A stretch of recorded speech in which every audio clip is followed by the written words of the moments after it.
Salut à tous les amis, j'espère que vous allez bien. On se retrouve aujourd'hui pour une nouvelle vidéo. On va évoquer l'actualité du Barça, on va évoquer la situation contractuelle d'Hansi Flick, le coach du Barça, avec des informations concernant une potentielle prolongation de contrat.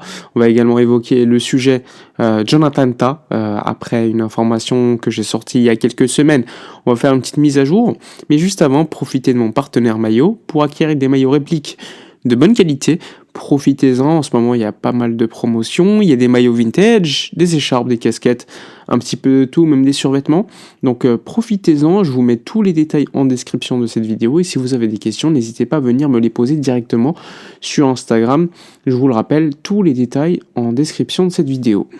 C'est parti, on y va alors. Je vous l'ai dit, on débute par les informations relatives à Hansi-Dieter Flick, donc le coach allemand du FC Barcelone. Je le rappelle, son contrat actuel court jusqu'en 2026, donc en été 2026.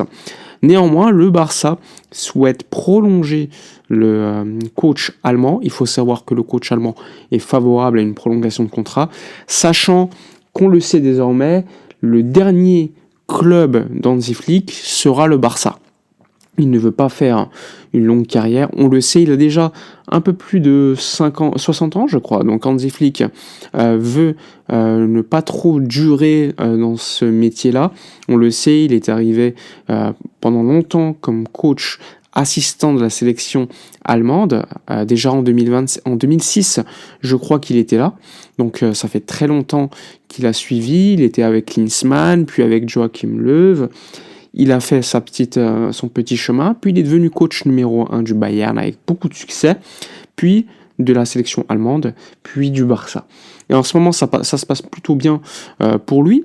Ça se passe très bien même en dehors du football à Barcelone. Donc tous les voyants sont au vert.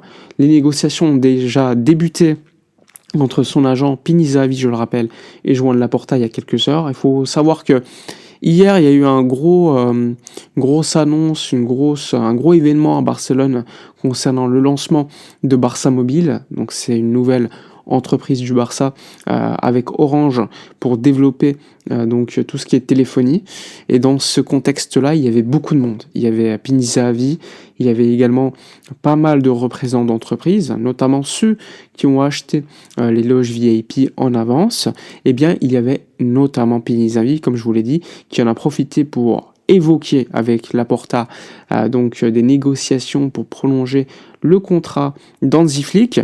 Lui veut rester, normalement il veut un contrat jusqu'en 2027 avec une option d'1 an supplémentaire, donc 1 an plus 1, donc ce qui ferait un contrat jusqu'en 2027 avec une option jusqu'en 2028. Laporta et le Barça veulent également le prolonger, logique hein, vu le jeu proposé, le niveau, etc. Il faut savoir que comme il y a des élections en 2026, le FC Barcelone essaie de ne pas trop bloquer en cas de changement de président.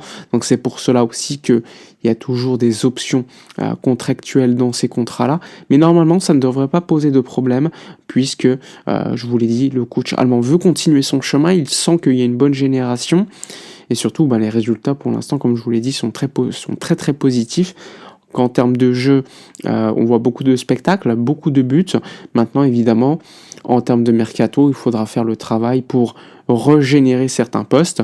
Je pense notamment au poste de numéro 9 pour l'après Lewandowski, normalement pour 2026, tout comme le poste de gardien pour 2026, puisque Deco piste déjà des gardiens pour l'année 2026, avec notamment en ligne de mire pour remplacer Iñaki Peña qui devrait partir cet été, mais surtout pour l'année 2026 pour remplacer Chesney plus potentiellement Ter Stegen.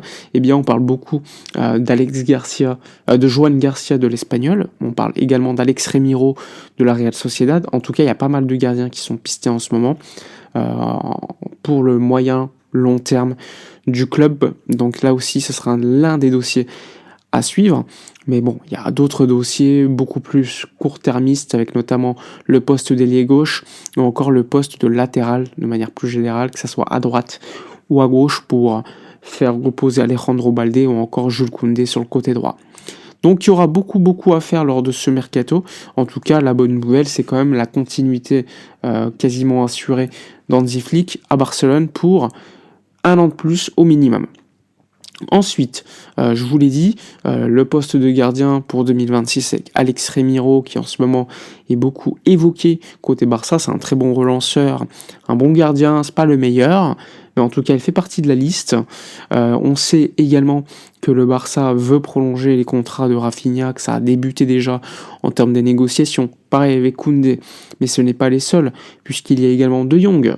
Donc le Barça veut assurer une certaine structure, sachant qu'il y a des jeunes qui ont déjà prolongé, Cubarsí, Gavi, Araujo, Fermin, Pedri, bref, le Barça a déjà fait l'essentiel du travail, avec également la prolongation de Lamine Yamal attendue lorsqu'il aura 18 ans l'été prochain. Donc il y a quand même beaucoup de travail qui a été fait.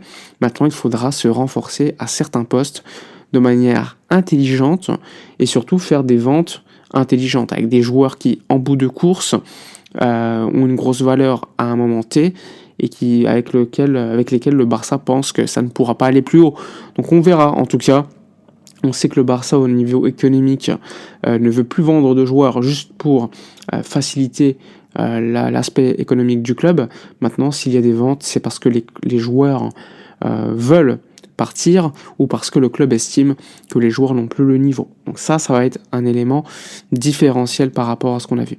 Concernant Jonathan Tah, aujourd'hui la situation elle est en stand-by. Je vous l'avais expliqué lors d'une vidéo il y a quelques semaines.